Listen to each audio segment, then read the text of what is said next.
Dzień dobry, witamy Państwa bardzo serdecznie na konferencji prasowej poświęconej 10. jubileuszowej edycji Mistrzostw Świata Dzieci z Domów Dziecka, które zostaną rozegrane 28 i 29 czerwca na dwóch obiektach. Tym razem 28 czerwca to jest najbliższa sobota, to są obiekty Osiru Bemowo i 29 czerwca dzień finałowy na stadionie Legii Warszawa imienia Józefa Piłsudskiego w Warszawie, na którym mamy okazję i przyjemność dziś.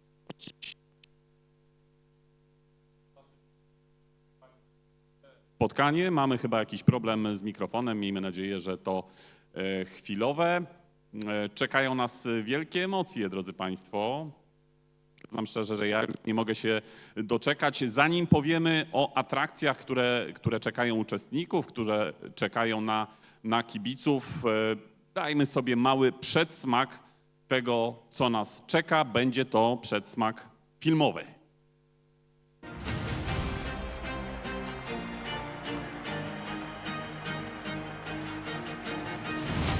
To jest taki bodziec do tego, że można marzyć i te marzenia się spełniają. Ci, którzy to oglądali, wiedzą już, jaki jest poziom emocji na tym turnieju, wiedzą, czego mogą się spodziewać.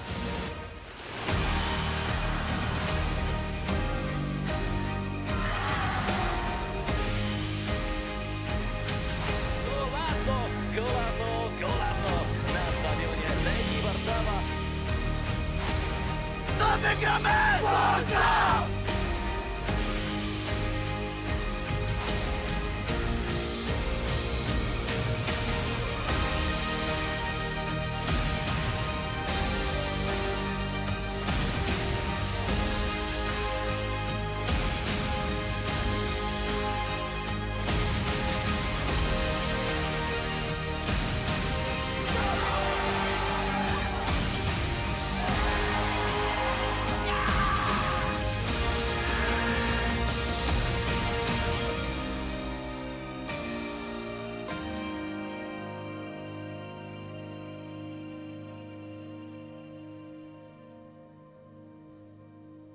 Dużo zdjęć, dużo pięknych wspomnień z zeszłego roku, drodzy Państwo. Nie wiem, czy zwrócili Państwo uwagę, tam padły takie słowa, że każdy, kto choć raz doświadczył atmosfery tych turniejów, nie jest w stanie o tym zapomnieć i myśli o tym poziomie emocji, który pojawia się przy okazji gry młodych piłkarzy.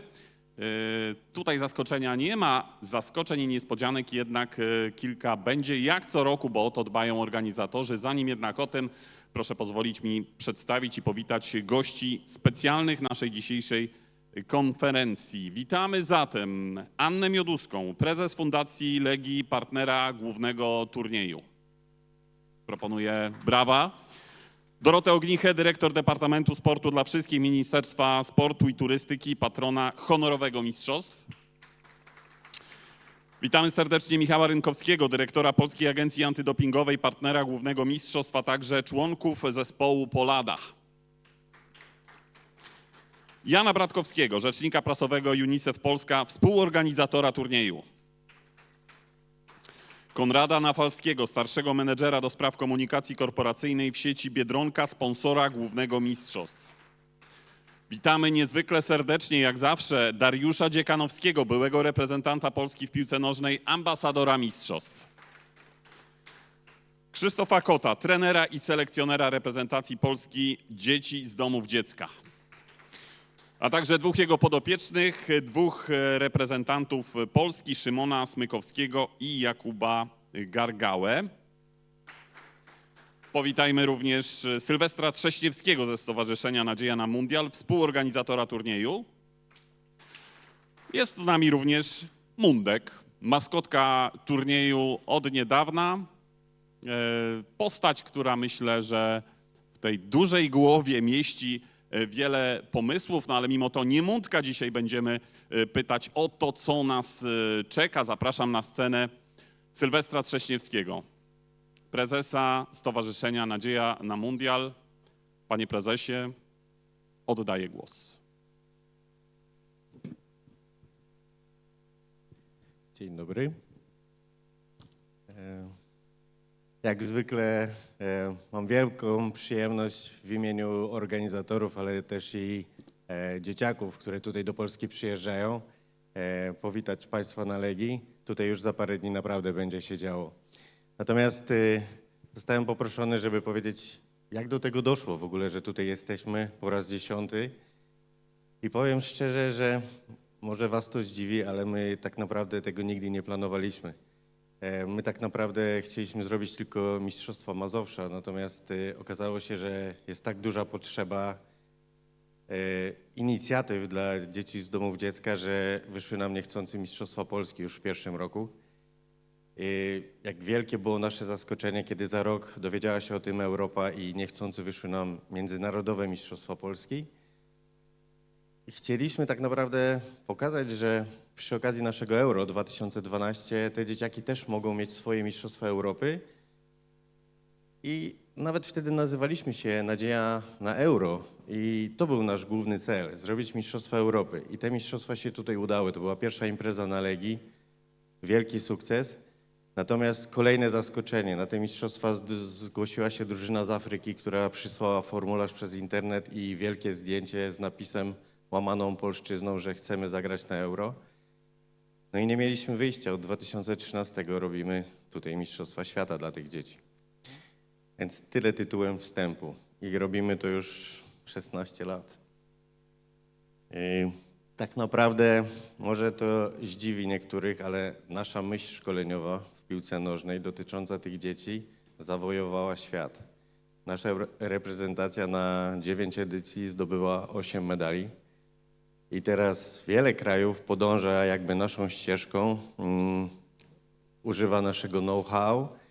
Pod naszym patronatem robimy mistrzostwa wielu krajów, między innymi Tajlandii, Niemiec, Portugalii, Chorwacji, Czech, Węgier, więc stał się jakiś wyłom. Polska myśl szkoleniowa, piłkarska zawojowała świat. Natomiast przechodząc już do samej imprezy.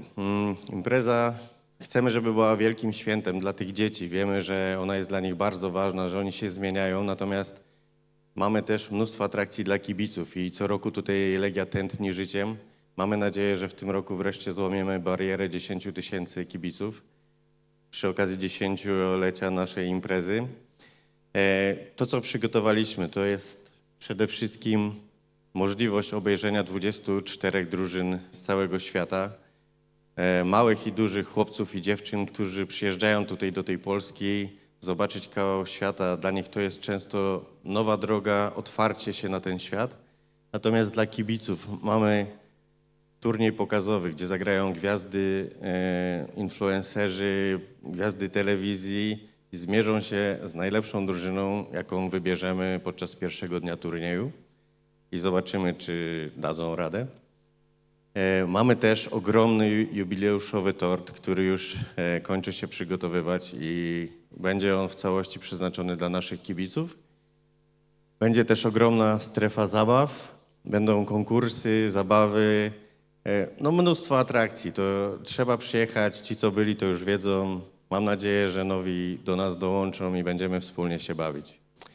Powiedziałem, że działamy już kilkanaście lat i tak naprawdę przy tej imprezie wyrosło całe nowe pokolenie młodzieży już teraz, która powoli przejmuje władzę w tym stowarzyszeniu i kontrolę nad imprezą i zaprosiłbym Maćka Lisiaka, żeby powiedział parę słów od nowego pokolenia, które nam rośnie. Myślę, że oklaski należą się młodemu człowiekowi. Witam wszystkich bardzo serdecznie. Ja chciałbym dzisiaj przede wszystkim podziękować. Chciałbym podziękować wszystkim tym ludziom, którzy umożliwiają tak piękną rzecz, jaka jest spełnienie marzeń. Tym wszystkim wspaniałym ludziom, którzy działają na rzecz, no według mnie najważniejszej rzeczy, czyli życzliwości. Ze swojej strony osobiście chciałbym w tym roku podziękować całemu ogromnemu już sztabowi wolontariuszy, których jest na moment obecny 126 osób na tylko ten sam turniej. Bez was to niesamowite osiągnięcie, jakim są 10. Mistrzostwa Świata, 10. edycja tego turnieju, nie byłaby możliwa w tak ogromnym stopniu, jaki tu dzisiaj widzimy. Od kilku tygodni nie ma właściwie takiego dnia, znaczy tak słyszę przynajmniej od ludzi, którzy zajmują się przyjmowaniem nowych wolontariuszy, że od kilku tygodni nie ma właściwie dnia, żeby przynajmniej jedno zgłoszenie nie wpłynęło. Dla mnie przepiękne jest to, jak tyle ludzi otwiera swoje serce na coś nowego, otwiera swoje serce na marzenia swoje, ale nie tylko, też na marzenia innych osób, tych, którzy nas otaczają. Moim marzeniem od zawsze było zmieniać świat. Razem z ludźmi, którzy nie boją kochać się i walczyć, i nie wstydzą się walczyć o drugą osobę. I właśnie dzięki wam jest to możliwe. Dzięki wolontariuszom, prezesom, pracownikom, partnerom i sponsorom otwiera się przed nami szansa, której, no kurczę, aż szkoda by było nie wykorzystać.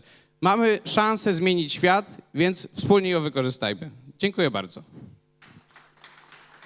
Ja myślę, drodzy Państwo, że ten apel to jest z pewnością coś, na co warto odpowiedzieć. Maćku, bardzo dziękujemy. Maciej Lisiak, przedstawiciel młodego pokolenia we władzach Stowarzyszenia Nadzieja na Mundial. Wcześniej głos zabierał Sylwester Trześniewski, prezes stowarzyszenia. Sylwester Trześniewski właśnie mówił o tym, jak wiele niespodzianek czeka na kibiców na stadionie Legii Warszawa. Ja dorzucę jeszcze dwie, mam nadzieję, że nie zdradzę tutaj wielkiej tajemnicy, panie prezesie.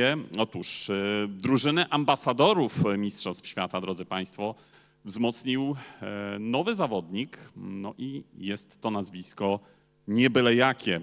Zresztą proszę posłuchać.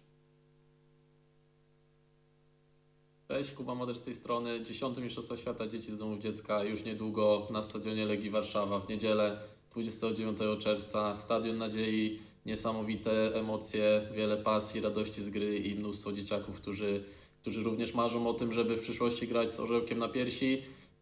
Będą mieli mały przedsmak tego wszystkiego na ogromnym stadionie z wieloma kibicami na stadionie Legii Warszawa, także zapraszam wszystkich. Ja jako ambasador bardzo się cieszę, że mogę być częścią tego wydarzenia.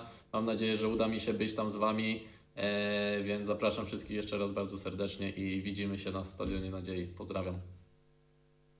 Takim Kuba Moder z tej zaproszeniom, strony. drodzy państwo, się nie odmawia. Jakub Moder, Polski, na co dzień zawodnik Feyenoordu Rotterdam, a od tego sezonu, od tego roku również ambasador turniejów Nadziei na Mundial. I w ten sposób płynnie przechodzimy do niespodzianki i do nowości drugiej, bo turnieje Nadziei na Mundial zyskały nie tylko nowego ambasadora, ale również nowego współorganizatora. Na scenę zapraszam Jana Bratkowskiego, Cześć, Kuba Moder. rzecznika prasowego UNICEF Polska, organizacji, która w wymiarze globalnym od blisko 80 lat pomaga ratować życie, bronić praw, realizować potencjał dzieciom na całym świecie, a od zeszłego roku wspiera nas również czynnie w organizacji turniejów. Janku, scena jest twoja. Dzień dobry, bardzo serdecznie dziękuję za możliwość pojawienia się tutaj po raz już drugi, natomiast po raz pierwszy w roli reprezentanta organizacji, która współorganizuje to bardzo zaszczytne wydarzenie. Bardzo się z tego powodu cieszę.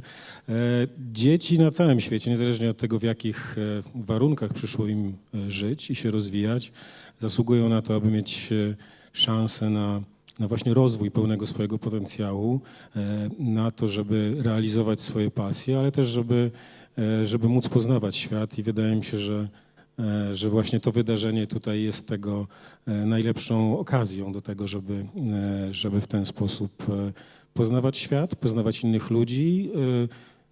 Ociupinka zdrowej rywalizacji na pewno też nie zaszkodzi, ale przede wszystkim to jest, tak jak powiedziałem, szansa na to, żeby rozwijać swój potencjał i swoją pasję, niezależnie od tego, w jak ciężkich i trudnych warunkach na co dzień przychodzi im żyć.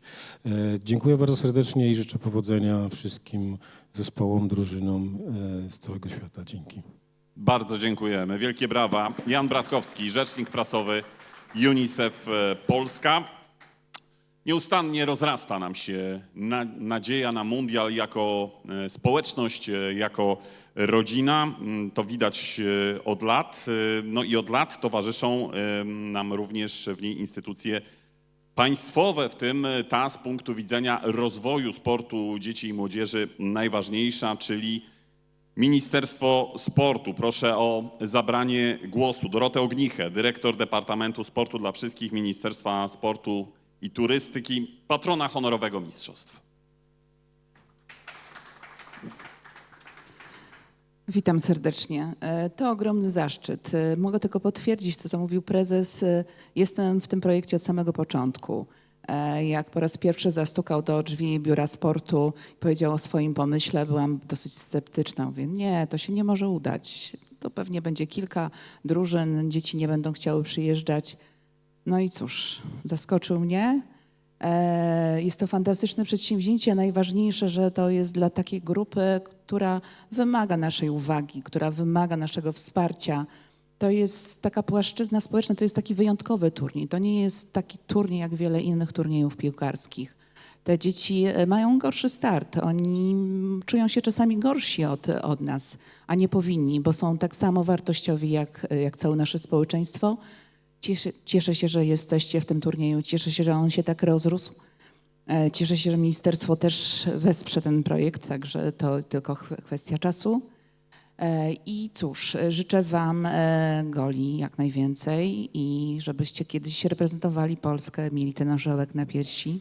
Wszystkiego dobrego. Organizatorom oczywiście bardzo dziękuję za angażowanie. No i też nie mogę zapomnieć o wychowawcach z placówek z domów dziecka, bo oni też są bardzo ważni, bo pewnie gdyby nie ich zaangażowanie i chęć udzielania się poza swoją pracą taką codzienną, te dzieciaki by nie trafiły do nas na turniej. Także wielkie dziękuję wolontariuszom i dziękuję organizatorom. Dziękujemy bardzo, pani dyrektor. Szanowni Państwo, doceniając miejsce, w którym jesteśmy, trudno zapomnieć również o podmiocie, który wspiera turnieje Nadziei na Mundial od lat. Mowa tu oczywiście o Legii Warszawa. Zapraszam na scenę panią Annę Mioduską, prezes Fundacji Legii, partnera głównego Mistrzostw Świata Dzieci z Domów Dziecka. Dzień dobry. Jak co roku o tej porze mam wielką przyjemność i zaszczyt powitać wszystkich Państwa na konferencji inaugurującej kolejne Mistrzostwa Świata Dzieci z Domów Dziecka. To 10. edycja i tak się składa, że 10. urodziny obchodzi również Fundacja Legii, więc bardzo się cieszymy, że od początku mamy przyjemność uczestniczyć i partnerować tym wspaniałym mistrzostwom. Bo rzeczywiście bardzo lubimy tę imprezę. Już się nie możemy doczekać, kiedy stadion wypełni się okrzykami uczestników tej edycji, bo impreza to nadzwyczajna, ponad 300 uczestników z 25 krajów, osób, którym, tak jak moja przedmówczyni wspomniała, jest na starcie już trudniej. Ale dzięki tym mistrzostwom mają szansę się poczuć przez chwilę choć wyjątkowo i skupić na sobie uwagę tak wielu osób. I to wielka wasza zasługa. Kieruję słowa do pana, na ręce pana Sylwestra i wielka chwała wam za to.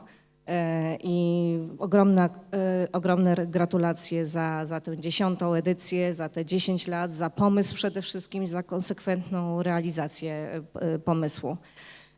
Również podziękowania i gratulacje dla wszystkich partnerów i wszystkich osób, które od lat konsekwentnie i chętnie wspierają tę piękną inicjatywę. A do uczestników kieruję również wielkie gratulacje, chociażby już za to, że się zakwalifikowaliście na te mistrzostwa. Trzymamy za was wszystkich kciuki i pamiętajcie, że sport ma wielką moc zmieniania życia i tego wam życzę, żeby dzięki tym mistrzostwom, dzięki temu wyjazdowi coś zakiełkowało, co ma szansę rzeczywiście odmienić wasze życie na jak najlepsze. Dziękuję.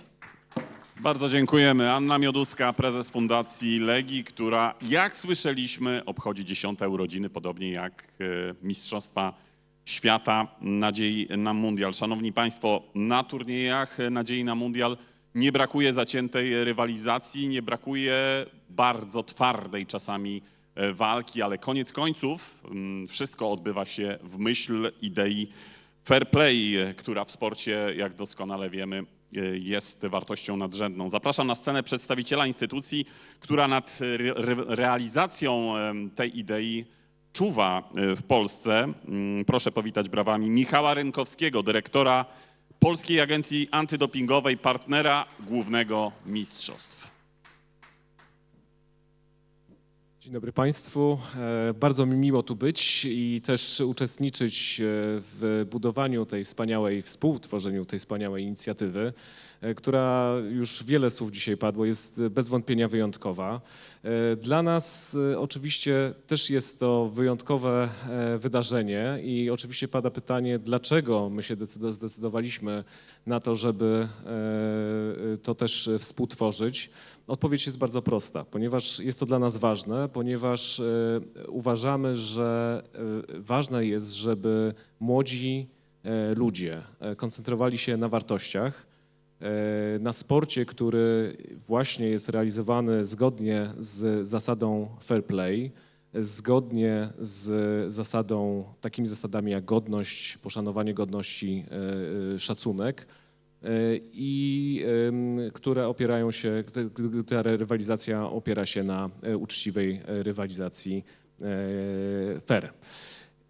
Też chciałem powiedzieć, że oprócz tego, że oczywiście wspieramy tę inicjatywę w sposób taki bardziej ogólny, ale też namacalny bardziej, ponieważ w niedzielę także będziemy realizować wspólnie działania edukacyjne, tak żeby właśnie konkretnie mówić o wartościach w sporcie. A wartości są ważne, wartości są tą kotwicą, która daje stabilność i wydaje się, że ta stabilność jest wyjątkowo dzisiaj potrzebna w tym niestabilnym świecie. Bardzo dziękuję za uwagę. Doskonała puenta. Bardzo dziękujemy. Szanowni Państwo, czas na kolejnego gościa. Nie wiem, czy wszyscy tu zgromadzeni wiedzą, ale jest na polskim rynku podmiot, który wspiera ideę nadziei na mundial niemal od samego początku. Najpierw w roli jednego ze sponsorów, teraz w roli sponsora głównego. Zapraszam na scenę Konrada Nafalskiego, starszego menedżera do spraw komunikacji korporacyjnej w sieci Biedronka, sponsora głównego mistrzostw. Dzień dobry. Dzień dobry. 10. Mistrzostwa Świata, 30 urodziny Biedronki, więc idealne połączenie. Jak myślę sobie o tej inicjatywie, to mam takie przekonanie, że jest ona czymś więcej niż kolejnym projektem. Jest wizją, którą wspieramy, jest wizją rozwoju, otwierania szans i dawania równości tam, gdzie jej jeszcze brakuje. Wierzę, że pobijemy rekord frekwencji, ale jestem za to pewny, że 85 000 naszych pracowników wspiera ideę, a także nasi klienci. Gratuluję organizatorom i 126 osobom wspierającym w ramach wolontariatu tę piękną ideę. Za zawodników trzymam kciuki. Wiem, że spotkamy się zarówno w sobotę, jak i w niedzielę. I jak cała społeczność Biedronki już nie mogę się doczekać. Dziękujemy. Bardzo dziękujemy, panie Konradzie, dziękujemy za wsparcie, dziękujemy za możliwość organizacji turniejów, a także za ten błysk wokół, który u przedstawicieli Biedronki zawsze dostrzegamy. Szanowni Państwo, na naszej konferencji prasowej zbliża się czas wielkich emocji związanych z losowaniem grup 10. Mistrzostw Świata. Zanim jednak to, ja proponuję, abyśmy zaprosili na scenę jeszcze jednego gościa. Jest z nami 63-krotny reprezentant Polski, legenda polskiej piłki lat 80. Dariusz Dziekanowski. Serdecznie zapraszam na scenę. To będzie również człowiek, który rozlosuje grupy Mistrzostw Świata, ale wcześniej proszę o kilka słów. Dzień dobry. 10. Mistrzostwa Świata dzieci w piłce nożnej, dzieci z domów dziecka w piłce nożnej. Skojarzyło mi się z numerem 10, który jest bardzo popularny w ogóle wśród piłkarzy. z dziesiątką grał Włodzimierz Lubański, przede wszystkim gwiazda tutaj warszawskiej Legii, Kazimierz Dejna. Gra teraz w dalszym ciągu Messi, Pele, prawda, Lineker i wielu znakomitych. Dziesiątka jest naprawdę bardzo takim popularnym numerem. Ja myślę, że każdy z uczestników tego turnieju może powiedzieć sobie, ja też czuję się tak, jakbym z dziesiątką grał, dlatego że ci wszyscy, którzy uczestniczą w tym, naprawdę ciężko na pewno przygotowywali się do tego turnieju, to ich było marzeniem. I ja myślę, że bez względu na wynik mogą się poczuć, że oni właśnie noszą tą dziesiątkę. Dziesiątka mi się jeszcze skojarzyła z tym, że 10. Mistrzostwa Świata. Ja myślę, że każdy pamięta, gdzie były te mistrzostwa, prawda Maciek? Pamiętasz, gdzie były 10. Mistrzostwa Świata? Mówimy o dorosłej piłce. Tak. Musiałbym teraz szybko porachować. Okej. Ja myślę, że wszyscy wiedzą, Maciek tylko nie wie. A więc Tu nie masz. 10. Mistrzostwa Świata odbyły się w Niemczech w 1974 roku i polska reprezentacja jechała tam jako kopciuszek i osiągnęła wielki sukces. Ja myślę, że to były wspaniałe mistrzostwa i może Maciek faktycznie może nie pamiętać, bo jest młodą osobą, ale ja myślę, że taki starszy pan jak ja to pamięta i wspomina i czasami już się przyśnią takie mecze. Ja myślę, że tam też zawodnicy, pamiętamy Żmuda, nie wiem, Szarmach, Kasperczak, Tomaszewski, do tej pory pamiętamy. Ja myślę, że będziemy pamiętać też tych zawodników, którzy w niedzielę wyjdą na tą murawę, bo może takie dziesiątki pojawią się i w dorosłej piłce i będą też wspominać, że może grali na murawie, tak jak w 1974 był mecz Polska-Niemcy i woda przeszkodziła nam, bo były straszne opady deszczu i reprezentacja Niemiec miała szczęście i wygrała z nami 1-0, dlatego że my nie mogliśmy grać. Ja myślę, że ta murawa nie przeszkodzi naszej reprezentacji, bo widzimy na razie piasek jest i nie przeszkodzi naszej reprezentacji, żeby osiągnąć pierwsze miejsce, żeby zdobyć Mistrzostwo Świata. Ja myślę, że dziesiątka mi się też skojarzyła z tym, że dziesiątka będzie doskonale przygotowana przez organizatora. To będzie, my już wiemy przed imprezą, że to będzie doskonała impreza, doskonale przygotowana, doskonale wszyscy będą się czuli. Ja tu jeszcze chciałbym powiedzieć jeszcze o Jakubie Moderze, który wczoraj właśnie dostałem przekaz i Jakub Moder jest ambasadorem tych mistrzostw i Może pomogę. nie wiadomo, czy Jakub będzie mógł być, będzie mu bardzo ciężko, ale to jest właśnie koszulka, którą właśnie przysłał. To jest z meczu Polska-Mołdawia z podpisem. Ja myślę, że to będzie fajna nagroda dla uczestnika. Przysłał też koszulkę Feyenoordu Rotterdam. Także jest bardzo zaangażowany i tak jak powiedział, liczy na to, że wszyscy będą szczęśliwi, zadowoleni. A ja ze swojej strony powiem tylko, że też jestem zadowolony, że jestem ambasadorem. Także bardzo dziękuję i jestem pewien, że wszyscy będziemy się czuli tak, jakbyśmy nosili numer 10. Dziękuję.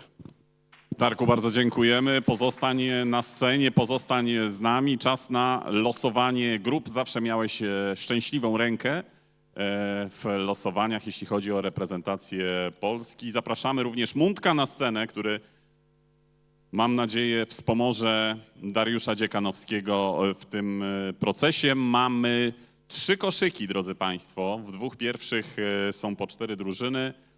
W ostatnim jest drużyn 16. W sumie 24 reprezentacje z całego świata będą grać w Mistrzostwach Świata. Zaginął nam gdzieś Mundek, więc może rozpoczniemy bez naszej maskotki proces losowania.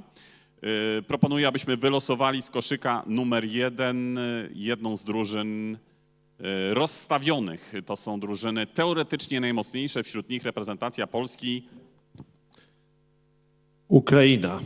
Ukraina trafia do grupy A. To jest drużyna, która ostatnie Mistrzostwa Świata ukończyła na podium. Jak pamiętamy, Polska zajęła drugie miejsce, mistrzem świata została Bośnia i Hercegowina i właśnie Bośnię i Hercegowinę, czyli obrońców tytułu, drodzy Państwo, losujemy do grupy B. Zostały nam jeszcze dwie drużyny w pierwszym koszyku do losowania do grup C i D. Reprezentacja Polski w grupie C.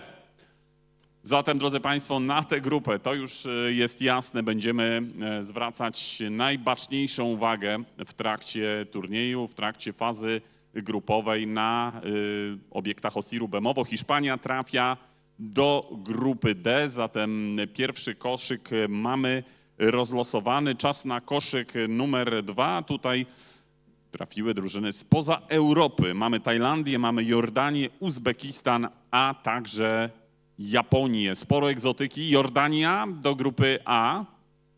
Pamiętamy doskonale żeńską część reprezentacji Jordanii. Jedna z reprezentantek Jordanii z poprzednich lat zagrała w dorosłej żeńskiej reprezentacji swojego kraju, zatem warto współzawodniczyć na Mistrzostwach Świata. Japonia trafia do grupy B razem z Bośnią i Hercegowiną, zatem niezwykle trudne zadanie przed reprezentantami Japonii, no bo zmierzą się z broniącą tytułu Bośnią i Hercegowiną. Pojawił nam się Mundek. Uzbekistan w grupie C z Polską. No, niezwykle trudne zadanie. Pamiętamy z poprzednich lat, jak trudnym rywalem potrafi być reprezentacja Uzbekistanu. Możesz włączyć się, Mundku, w losowanie grup, podawać może kulę Dariuszowi Dziekanowskiemu. Tajlandia w grupie D, zatem mamy już rozlosowane dwa pierwsze koszyki. Znamy skład na dwóch pierwszych miejscach w grupach A, B, C i D. Wiemy, że po 6 zespołów będzie w każdej grupie. Francja trafia do grupy A, zatem kształtuje nam się już powoli sytuacja, jeśli chodzi o tę grupę. Mamy już połowę uczestników w grupie A. Ukraina zagra z Jordanią, a także z Francją. Kto trafi do grupy B? Reprezentacja Litwy, drodzy Państwo. Zatem Litwa zagra z Japonią, a także Bośnią i Hercegowiną. Czekamy na kolejnych rywali Polaków. No to będzie na pewno niezwykle ciekawy moment. Reprezentacja Serbii, zatem kolejna drużyna z Bałkanów. Rywalem reprezentacji Polski, no tu możemy się cieszyć, że z Bośnią i Hercegowiną najwcześniej spotkamy się dopiero w 1/8 finału. Chorwacja w grupie D razem z Hiszpanią i Tajlandią. Ja tylko powiem, że zmieniliśmy nieco formułę rozgrywania turnieju. Pierwszego dnia zostaną rozegrane mecze 1/8 finału, a także mecze ćwierćfinałowe. W dniu finałowym na Stadionie Warszawskiej Legii reprezentacja Portugalii do grupy A razem z Francją, Jordanią i Ukrainą. W dniu finałowym rozpoczniemy rywalizację od półfinałów. Później będzie nas czekać mecz o 3. miejsce, wielki finał, no i wielki turniej gwiazd, zatem 3 spotkania z udziałem gwiazd telewizji, internetu, a także wszystkich reprezentacji. Mamy Czarnogórę, która trafia do grupy B. Zatem Czarnogóra razem z Litwą, Japonią, a także Bośnią i Hercegowiną. No i kto czwartą drużyną w grupie C i trzecim rywalem Polaków? Reprezentacja Niemiec. Zatem tutaj będziemy mieli sąsiednią rywalizację z reprezentacją naszych zachodnich sąsiadów. No jak doskonale wiemy, nasza dorosła reprezentacja niezwykle twardo rywalizuje z reprezentacją Niemiec. Długo czekaliśmy na pierwsze zwycięstwo. Pamiętamy doskonale gola Grzegorza Mili. Darek, pamiętasz? Gola Sebastiana Mili oczywiście w meczu z Niemcami. Reprezentacja Grecji w grupie D razem z Hiszpanią, Tajlandią, Chorwacją, a także Grecją. No i po 2 ostatnie drużyny dolosowujemy do każdej z grup. Czekamy na efekt losowania do grupy A. Reprezentacja Turcji. No mamy tutaj pewną mieszankę. Ukraina, Jordania, Francja, Portugalia, a także Turcja w grupie A. Kto trafi do grupy B wraz z Bośnią i Hercegowiną, Japonią, Litwą i Czarnogórą? Reprezentacja Czech. Zatem Czesi zmierzą się z broniącą tytułu Bośnią i Hercegowiną, a także Japonią, Litwą i Czarnogórą. Podał Mundek kolejną kuleczkę. Darek niezwykle wprawnym ruchem wydobył. No tak, mamy reprezentację Łotwy, drodzy Państwo, zatem Łotysze będą rywalem reprezentacji Polski w grupie C. A oprócz tego Uzbekistan, Serbia i Niemcy. Wiemy już, że niezwykle trudne zadanie przed biało-czerwonymi. Będziemy pytać naszych reprezentantów za chwilę o ich opinię o tym losowaniu. Jest Słowenia w grupie D. No i dopełniamy losowania. Za chwilę uzupełnimy ostatnimi drużynami wszystkie grupy. Czekamy na ostatnią drużynę, z którą zmierzy się reprezentacja Polski. No ale wcześniej grupa A. No i kto uzupełnia skład tej grupy? Reprezentacja Włoch. Zatem Squadra Azzurra, chciałoby się powiedzieć, dołącza do reprezentacji Turcji, Portugalii, Francji, Jordanii, a także Ukrainy. Grupa B.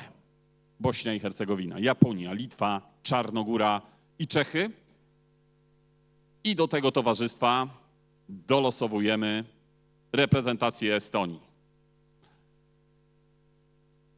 Mamy zatem dwie republiki bałtyckie. W jednej grupie mamy Litwę, mamy Estonię. Ostatni rywal reprezentacji Polski w fazie grupowej to już za chwilę.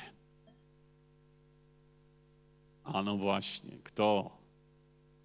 Szczęśliwa ręka Dariusza Dziekanowskiego. Macedonia Północna. Zatem znamy komplet drużyn w grupie C. Polska, Uzbekistan, Serbia, Niemcy, Łotwa, Macedonia Północna. Zerkam w kierunku selekcjonera naszej kadry Krzysztofa Kota. Widzę błysk wokół, jest uśmiech, zatem no nie jest źle. Prawdopodobnie Krzysztof Kot zawsze doskonale zorientowany w sile drużyn i potencjale. Słowacja w grupie D razem z Hiszpanią, Tajlandią, Chorwacją, Grecją, Słowenią i Słowacją. Bardzo dziękuję. Dariusz Dziekanowski, podziękujmy za to szczęśliwe, myślę, losowanie, niezwykle sprawne również 63-krotnemu reprezentantowi kraju. Drodzy Państwo, słowo się rzekło, czas zapytać o wrażenia ludzi, którzy będą walczyć w biało-czerwonych barwach z polską flagą na piersi, o wrażenia. Również zapytam panowie o przygotowania. Zapraszam na scenę Krzysztofa Kota, selekcjonera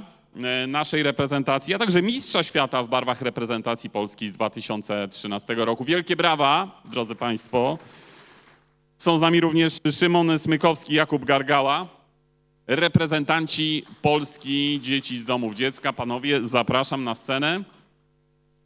No i przede wszystkim pytanie, tam jest mikrofon. Krzysztof, poproszę Cię o zabranie głosu do tego mikrofonu. Powiedz przede wszystkim, jakie Twoje wrażenia, jeśli chodzi o wyniki tego losowania, jak Ty tutaj odbierasz, gdzie upatrujesz faworyta grupy? Dzień dobry wszystkim. No ja się cieszę przede wszystkim z tego, że tu jesteśmy, że możemy zagrać, a z kim, no to nie jest ważne. Ważne jest, żebyśmy mogli grać, mogli rywalizować. Wszystkie drużyny znamy, z każdymi potrafimy wygrać, z każdym możemy przegrać, także tylko się trzeba cieszyć, że będziemy mogli powtórzyć tutaj rywalizację. Ja dzisiaj zaczęliśmy na zgrupowaniu w Ząbkach i powiedziałem chłopakom, żeby naprawdę skupili się na tym tygodniu czasu, bo to może być bardzo ważny tydzień w ich życiu, żeby nie przechodzili obojętnie obok tego, bo to naprawdę później są piękne wspomnienia, taki wyjazd, reprezentowanie swojego kraju. To naprawdę jest już szczęście, że tu jesteśmy i musimy pokazać innym, że no, czasami może się tak zdarzyć, że zostanę reprezentantem, że będę mógł zdobyć medal, reprezentować swój kraj. Także to jest najważniejsze, a przeciwnikom no, życzymy również wszystkiego dobrego, wspaniałych emocji No i niech wygra najlepszy. No mam nadzieję, że to będziemy my. Kuba, zwracam się do Jakuba Gargały, reprezentanta Polski. Powiedział trener o tym, że rozpoczął się czas ciężkiej pracy, czas takiego wysiłku, nie tylko jeśli chodzi o fizyczność, ale również no jest to wysiłek mentalny. Powiedz, jak te przygotowania będą wyglądać, z jakim nastawieniem zaczęliście swój obóz w Ząbkach, jak wygląda ta praca na początku tego obozu, bo kilka dni jeszcze od imprezy docelowej was dzieli. Dzień dobry. No, wczoraj żeśmy przyjechali, zaczęliśmy pierwszy trening bardzo dobrze. Wcześniejsze zgrupowanie też przyniosło nam dużo rezultatów, też daliśmy z siebie wszystko na obozie. Staraliśmy się jak najwięcej dogadywać, skupiać się na tym, żeby nam wszystko dobrze wychodziło. Teraz też staramy się, żebyśmy po prostu dobrze się dograli, nie mieli żadnych sprzeczek pomiędzy sobą i żebyśmy pokazali, co potrafimy. Na pewno pełna zgoda. Ja myślę, że biorąc pod uwagę to, jaką atmosferę potrafi stworzyć trener Krzysztof, no to klimat na zgrupowaniu jest. Jeszcze pytanie do Szymona Smykowskiego. Powiedz, Szymon, co dla ciebie oznacza możliwość gry w reprezentacji Polski? Bo ty jesteś na zgrupowaniu i jesteś w tej kadrze po raz drugi. Jesteś już wicemistrzem świata, więc zapewne wiesz, jak to wygląda, z czym to się je i jakieś wizje w głowie sobie kreślisz na ten turniej. Czego ty się spodziewasz? Co oznacza dla ciebie możliwość gry w reprezentacji? No jest to na pewno duży zaszczyt dla każdego z nas, że możemy reprezentować nasz kraj. Rok temu byłem, no fajnie.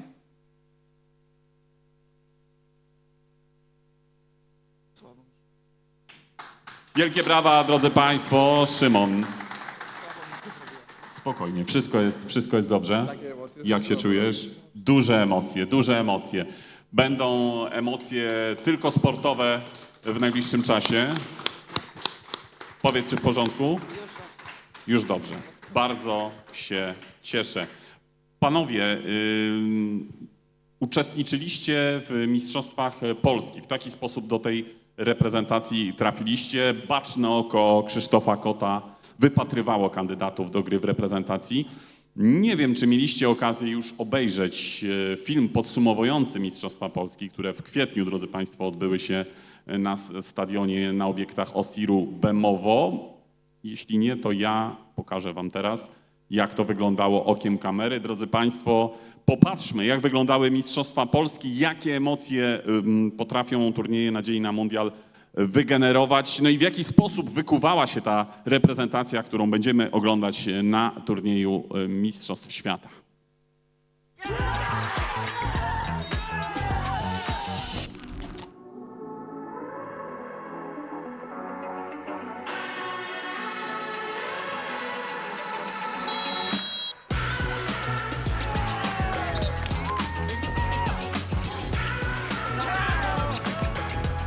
Słońce, pasja, energia i bardzo dużo piłkarskich emocji. 16. Mistrzostwa Polski Dzieci z Domów Dziecka. Rozegrano na Bemowie. Piłka nożna dla mnie jest prawie wszystkim. Gram z moimi braćmi, tak naprawdę można powiedzieć. I że generalnie bardzo podoba mi się to, że mogę sprawdzić swoje umiejętności, podpisać się i może, kto wie, załapać się do reprezentacji Polski. Ja myślę, że takie imprezy przede wszystkim pozwalają im wierzyć w to, że ktoś też docenia to, co oni robią i to, co my robimy jako wychowawcy w tych domach dziecka i naprawdę myślę, że to jest super kierunek. W końcu czują się docenieni.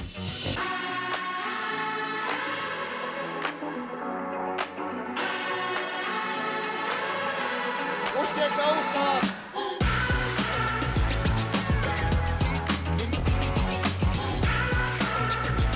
Jest to naprawdę bardzo ciekawe, są fajne drużyny, które można pograć. Miło mi się tu przyjeżdża, ponieważ chcę tu wygrywać mistrzostwa i chcę powalczyć tak jak w tym roku o puchar. Naprawdę jest duże sfokusowanie i tutaj gadając z nimi, niektórzy stawiają sobie twarde cele, przyjechali tu w określonym kierunku i myślę, że to jest bardzo dobre dla ich rozwoju, żeby oni wiedzieli, czego chcą. Nadzieja na mundial, nadzieja, bo ta nadzieja budzi ich do życia, chociaż nie często mają trudne życie, ale jak się obudzą, to są pełnowartościowymi obywatelami. Gramy do końca. Nie po to zaszliśmy tak daleko, żeby teraz to przegrać. Drużyna!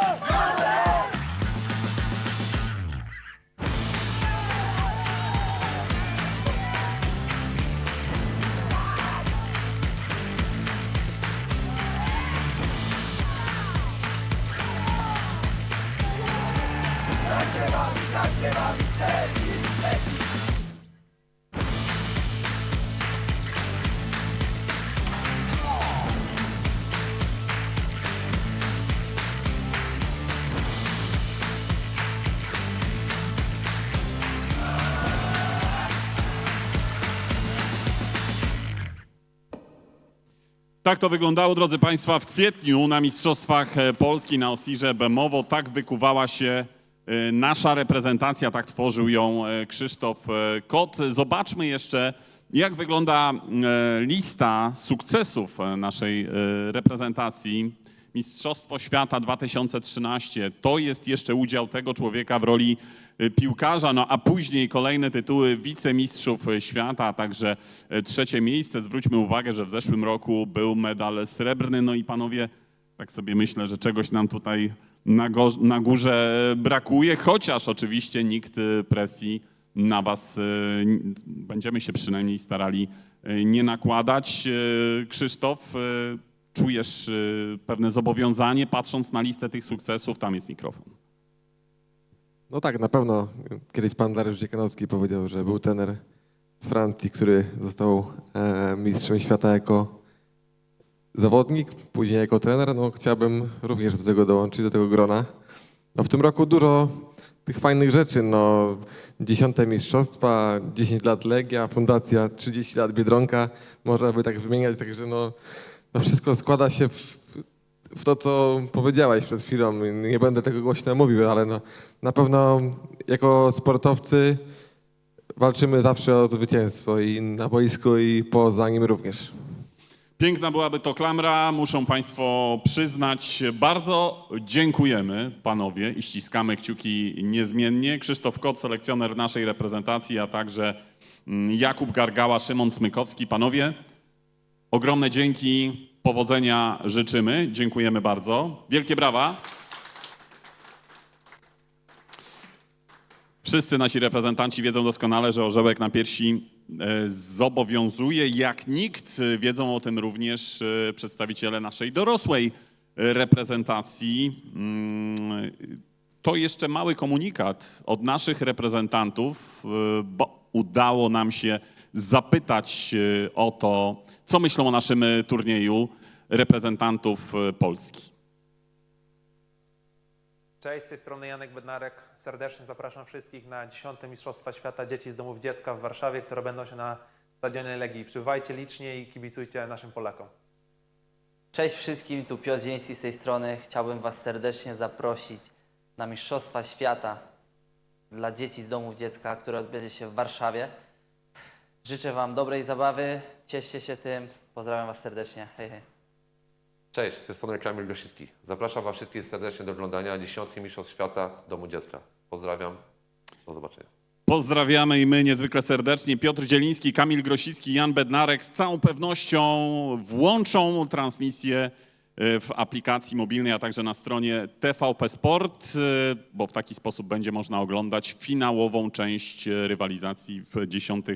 Mistrzostwach Świata. Drodzy Państwo, kończymy naszą konferencję, ale oczywiście zachęcamy do aktywności po konferencji. Wszyscy nasi goście są do dyspozycji mediów jeszcze przez czas jakiś. No i cóż, czekamy na rozstrzygnięcia, czekamy na ten weekend, który zapowiada się niezwykle pięknie i kolorowo. Była mistrzem świata Polska, były Hiszpania, Holandia, Belgia, dwukrotnie Ukraina, była wreszcie rok temu Bośnia i Hercegowina. Kto w tym roku? Oto jest pytanie. 28-29 czerwca, pierwszego dnia eliminacje i 1/8, a także ćwierćfinały. Drugi dzień z najważniejszymi rozstrzygnięciami, a także atrakcjami dla kibiców. Serdecznie zapraszamy w najbliższy weekend na obiekty Osiru Bemowo i przede wszystkim na Stadion Warszawskiej Legii. Bardzo dziękujemy za dziś. Zachęcamy do interakcji z naszymi gośćmi.